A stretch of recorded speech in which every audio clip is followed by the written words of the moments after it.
ఒకరిది పోరాటం, ఒకరిది ఆరాటం. 3 దశాబ్దాలుగా దూరంగా ఉన్న అధికారం దక్కించుకోవాలని బీజేపీ, మూడోసారి గెలవాలని ఆప్ ఎన్నికల యుద్ధంలో తగ్గేదేలే అంటున్నాయి. ఒకరికి మించి ఒకరు అన్నట్టుగా గుప్పిస్తున్న వాగ్దానాలు, ఇస్తున్న హామీలతో ఢిల్లీ వేదులు రీసౌండ్ ఇస్తున్నాయి. చీపురు పార్టీకి ఏమాత్రం ఛాన్స్ ఇవ్వద్దన్నట్లుగా బీజేపీ చూపిస్తున్న దూకుడు రాజకీయాన్ని మరింత రసవత్తరంగా మార్చుతోంది. ఇంతకీ ఢిల్లీలో ఏం జరుగుతోంది? ఎవరి స్ట్రాటజీ ఏంటి?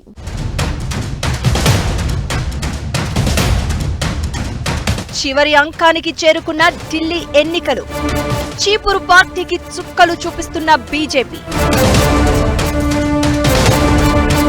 మాటకు మాట, హామీకి హామీ అన్న వైనం.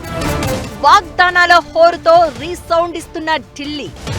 ఉచితాలతో ఆపును కొట్టాలని చూస్తున్న బీజేపీ. హస్తిన ఓటరు తీర్పు ఎటు? గెలుపెవరిది? 10 ఏళ్లుగా దేశాన్ని పాలిస్తున్న దేశ రాజధానిలో మాత్రం కమలం పార్టీ పాచికలు పారడం లేదు. కాంగ్రెస్ పని అయిపోయిందంటే ఆ స్థానంలోకి ఆపు వచ్చి చేరింది.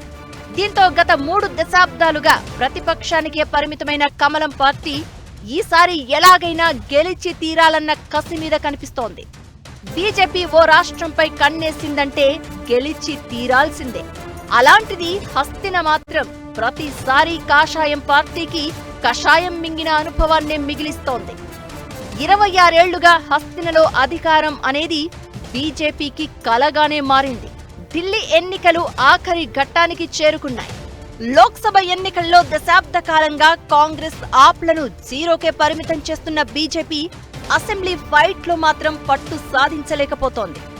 అయితే ఇప్పటి వరకు ఒక లెక్క, ఇకపై ఒక లెక్క అని కమలం పార్టీ వ్యూహాలు రచిస్తూ ఉంటే ఎట్లయితే గట్లాయ్ అన్నట్లుగా ఆప్ సవాలు విసురుతోంది. దీంతో హస్తిన రాజకీయం సెగలు కక్కుతోంది. ఈసారి ఎలాగైనా ఢిల్లీలో కాషాయ జెండా ఎగరేయాలని గట్టిగా ఫిక్స్ అయిన బీజేపీ పరివర్తన్ నినాదాన్ని నమ్ముకుంటోంది. 10 ఏళ్లుగా అధికారంలో ఉన్న ఆపుపై అవినీతి ఆరోపణలు ఎక్కుపెడుతూ ఓటర్లకు చేరువయ్యే ప్రయత్నాలు చేస్తోంది. అవినీతి రహిత పాలన కోసం తమనే గెలిపించాలని కమలం పార్టీ నేతలు విస్తృతంగా ప్రచారం చేస్తున్నారు. ఆపంటే ఆపద అంటూ ప్రధాని మోదీ కూడా అధికార పార్టీపై ఇప్పటికే యుద్ధ భేరీ మోగించారు. ఆప్కు ఏమాత్రం అవకాశం ఇవ్వకుండా బీజేపీ పక్కా వ్యూహంతో ఎన్నికల్లో దూసుకుపోతోంది. ఉచితాలకు దూరంగా ఉండే కమలం పార్టీ ఢిల్లీలో ఉచిత హామీలు గుప్పించింది. మద్యం అంశాన్ని జనాల్లోకి తీసుకెళ్తోంది. కేజ్రీవాల్ ను టార్గెట్ చేస్తూ ఆప్ పార్టీకి కళ్లెం వెయ్యాలని డిసైడ్ అయింది. ఒక రకంగా చీపురు పార్టీకి బీజేపీ చుక్కలు చూపిస్తోంది. ఏమైనా సరే ఈసారి బీజేపీ ఎలాగైనా గెలవాలి. ఎందుకంటే జూన్ 2024లో మనం ఓడిపోయినట్టుగా వచ్చింది ఎలక్షన్ పార్లమెంట్. అప్పటి నుంచి ఈ రాష్ట్రాలన్నీ మనం గెలవకపోతే మనం వీక్ అయిపోయి వస్తామని తీవ్రమైన ప్రయత్నం చేస్తున్నారు. ప్రధానమంత్రి, హోంమంత్రి అందరూ నియోజకవర్గానికి వెళ్ళి మాట్లాడుతున్నారు. అది ఇంపాక్ట్ ఉంటుందంటే తప్పకుండా డబుల్ ఇంజన్ గవర్నమెంట్ ఉన్నది, మేము అన్నీ మీకు చేస్తాం, అది ఇచ్చిన దానికంటే ఎక్కువ ఇస్తామని చెప్పారు, కొన్ని చూపెట్టారు. ఢిల్లీ ఎన్నికల్లో ఉచిత హామీలు కీలకంగా మారాయి. మహిళలు, ఆటో డ్రైవర్లను టార్గెట్ చేసుకుని అటు ఆప్ ఇటు బీజేపీ హామీల వర్షం కురిపించాయి. జనాలకు ఆప్ 15 హామీలను ప్రకటించింది. ఆప్ కార్యకర్తలు ఇంటింటికి వెళ్లి వాటిని ప్రచారం చేశారు. బీజేపీ కూడా దాదాపుగా అలాంటి హామీలే ఇచ్చింది. అంతకు మించి అన్నట్లు మురికివాడల్లో యాజమాన్య హక్కులను చేర్చింది. ఇది గేమ్ చేంజర్ గా మారే ఛాన్స్ ఉందనే ప్రచారం జరుగుతోంది. మేనిఫెస్టోలో పెట్టిన ప్రతి హామీని నెరవేర్చి తీరుతామని, బీజేపీ హామీలను మోదీ హామీలుగా చూడాలంటూ ప్రధాని స్వయంగా చెప్తున్నారంటే ఢిల్లీపై బీజేపీ ఎలాంటి పట్టుదలతో ఉందో అర్థం చేసుకోవచ్చు. ఇక అటు కాంగ్రెస్ కూడా ఉచితాల జల్లు కురిపించినా ఢిల్లీ ఎన్నికల్లో ఆప్ బీజేపీ మధ్య విముఖ పోరు కనిపిస్తోంది. కాంగ్రెస్ 70 సీట్లలోనూ బరిలో ఉన్నా పోటీ నామమాత్రమే. ఆ పార్టీ 2013లో ఢిల్లీలో అధికారం కోల్పోయింది. బీజేపీ ఆప్లతో పోటీపడి మరీ హామీలిచ్చినా కాంగ్రెస్ కు కలిసొచ్చేది అనుమానమే. ఎన్నికలు సమీపిస్తున్న వేళ ఢిల్లీ రాజకీయం కొత్త టర్న్ తీసుకుంది. యమునా నది నీళ్లు, నీళ్లలో విషం, మద్యం, ఈ 3 అంశాల చుట్టూ తిరుగుతున్నాయి పాలిటిక్స్.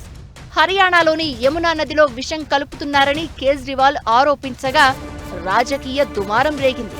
దీనిపై స్వయంగా మోదీ రియాక్ట్ అయ్యారు. దేశభక్తులైన హర్యానా జనాల మీద ఇలాంటి ఆరోపణలా అంటూ ఫైర్ అయ్యారు. ఈ వ్యవహారం ఈసీకి చేరింది. ఈ వ్యాఖ్యలపై సమాధానం ఇవ్వాలని కేజ్రీవాల్ ను ఈసీ ఆదేశించింది. అటు కేజ్రీపై హర్యానాలో కేసు నమోదైంది. ఇకటు లిక్కర్ కూడా ఢిల్లీ ఎన్నికల్లో ప్రచారాస్త్రంగా మారింది. లిక్కర్ స్కామ్ ను ప్రస్తావిస్తూ ఆమ్ ఆద్మీ పార్టీపై రాహుల్ విరుచుకుపడ్డారు. లిక్కర్ స్కామ్ కు సూత్రధారి మనీష్ సిసోడియా అంటూ ఫైర్ అయ్యారు.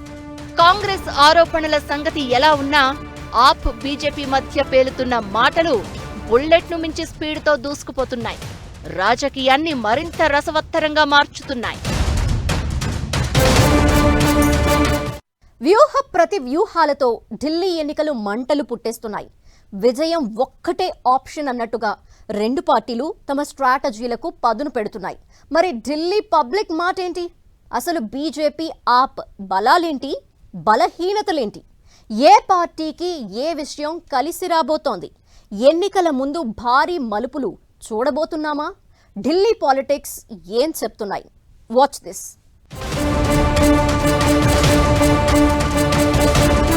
కాదేది విమర్శకు అనర్హం అన్నట్లుగా ఆప్ బీజేపీ మధ్య మాటలు పేలుతున్నాయి. యమునా నది వ్యాఖ్యలపై బీజేపీ నేతలు తీవ్ర స్థాయిలో ఫైర్ కాగా అదే లెవెల్లో కేజ్రీవాల్ మళ్లీ కౌంటర్ ఇచ్చారు. ఇక ఢిల్లీ ఎన్నికల్లో విజయంపై ఆప్ బీజేపీ నేతలు ఎవరికి వారు ధీమాగా కనిపిస్తున్నారు. కేజ్రీవాల్ పై అవినీతి ఆరోపణలు, జనం సొమ్ముతో అద్దాల మేడ కట్టుకోవడం, దేశవ్యాప్తంగా సంచలనం సృష్టించిన మద్యం కుంభకోణంలో ఆప్ నేతల భాగస్వామ్యం, ప్రభుత్వంపై ప్రజా వ్యతిరేకత తమకు ప్లస్ అవుతుందని కమలం పార్టీ నేతలు అంచనా వేస్తున్నారు. అయితే ఈ ఎన్నికల్లో విజయం అంత ఈజీ కాదంటూనే కేజ్రీవాల్కు జనాదరణ, విశ్వసనీయత, సంక్షేమ పథకాల అమలు, కొత్త హామీలు గట్టెక్కిస్తాయని ఆప్ నేతలు ఆశలు పెట్టుకున్నారు. దీంతో ఢిల్లీ రాజకీయం దేశవ్యాప్తంగా ఆసక్తి రేపుతోంది.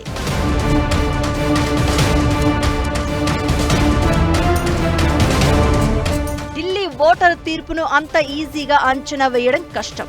బలంలో ఆప్ బీజేపీ ధీటుగా కనిపిస్తున్నాయి. 70 అసెంబ్లీ స్థానాల్లోనూ బూత్ స్థాయిలో కమలం పార్టీకి సంస్థాగత నిర్మాణం ఉంది. ఇకటు మురికివాడలు, అనధికార కాలనీపై దృష్టి పెట్టడం బీజేపీకి కలిసొచ్చే అంశం. ఇక జల, వాయు కాలుష్యం, తాగునీటి కొరత, ధ్వంసమైన రోడ్లు, అధ్వాన్న ప్రజా రవాణా గురించి ప్రస్తావిస్తోంది. తాము వస్తే మెరుగైన సదుపాయాలు కల్పిస్తామని హామీ ఇస్తోంది. ఇక ఆప్ ఎమ్మెల్యేల పనితీరుపై ఛార్జిషీట్లు విడుదల చేసి వారి వైఫల్యాలను జనాల్లోకి తీసుకెళ్తోంది. ఇవన్నీ తమకు ప్లస్ అవుతాయన్నది బీజేపీ నేతల మాట. అయితే కేజ్రీవాల్ ను ఢీకొట్టే స్ట్రాంగ్ లీడర్ కమలం పార్టీకి లేరు. ఇది మేజర్ బలహీనత. దీనికి తోడు 12 రిజర్వ్, 8 మైనారిటీ ప్రభావిత నియోజకవర్గాల్లో బీజేపీ అంత బలంగా లేదు. ఇది కూడా ప్రభావం చూపించే అంశమే. ఇకటు కొన్ని చోట్ల అభ్యర్థులు లేక కాంగ్రెస్ ఆప్ నుంచి వచ్చిన వారికి టికెట్లిచ్చింది. ఇది పార్టీలో లోకల్ గా మంటలు రేపింది. ఇది కూడా బీజేపీకి ఇబ్బందే. కేజ్రీవాల్కి అన్ని అడ్వాంటేజెస్ ఉన్నాయి. ఆయనంటే క్రెడిబిలిటీ ఏంటంటే మాటిస్తే మాట పోషించుకుంటాడు, మాట చెప్తే చేస్తాడు, అది ఉన్నది. కానీ లిక్కర్ స్కామ్ జరిగింది, తర్వాత కొన్ని పరిపాలన కూడా ఈసారి బాగోలేదు, చాలా అల్లరైపోయాడు. ఇలాంటి విషయాల్లో సార్ నెగిటివిటీ వచ్చింది. 12-13 సంవత్సరాలు ఆయన పరిపాలించాక వ్యతిరేకత కూడా వచ్చింది. ప్రజలు మారిపోయారు, ఇంకా కావాలంటున్నారు. ఉచితాలకే ఎలక్షన్లు గెలిపిస్తారని ఎక్కడా లేదు కాబట్టి. ఇక మురికివాడలు, అనధికారిక కాలనీలు, మైనారిటీ ప్రభావిత మధ్యతరగతి ప్రాంతాల్లో ఆప్నకు మంచి మద్దతుంది. ప్రభుత్వ స్కూళ్ల ఆధునీకరణ, మొహల్లా క్లినిక్లు, ఉచిత విద్యుత్, ఉచిత బస్సు ప్రయాణం జనాలను ఆకట్టుకున్నాయి. ఇవి ఎన్నికల్లో ప్లస్ అయ్యే అవకాశాలు ఉన్నాయి. మహిళలు, వృద్ధులు, ఆటో డ్రైవర్లు టార్గెట్ గా గుప్పించిన హామీలు ఆప్నకు ప్లస్ అయ్యే అవకాశాలు కనిపిస్తున్నాయి. అయితే 10 ఏళ్లకు పైగా అధికారంలో ఉండడంతో జనాల్లో వ్యతిరేకత ఉంది. ఇది విజయావకాశాలపై ప్రభావం చూపించే ఛాన్స్ ఉంది. కేజ్రీవాల్, సిసోడియా లాంటి నేతలు లిక్కర్ స్కామ్ కేసులో జైలుకు వెళ్లడం ఆప్కు ఇబ్బందిగా మారింది. వీటన్నింటికి తోడు అంతర్గత పోరు తలనొప్పిగా మారింది. ఇలా బలాలు, బలహీనతల విషయంలోనూ ఆప్, బీజేపీ సమానంగా ఉన్నాయి. దీంతో హస్తిన ఫలితంపై దేశవ్యాప్తంగా ఆసక్తి కనిపిస్తోంది.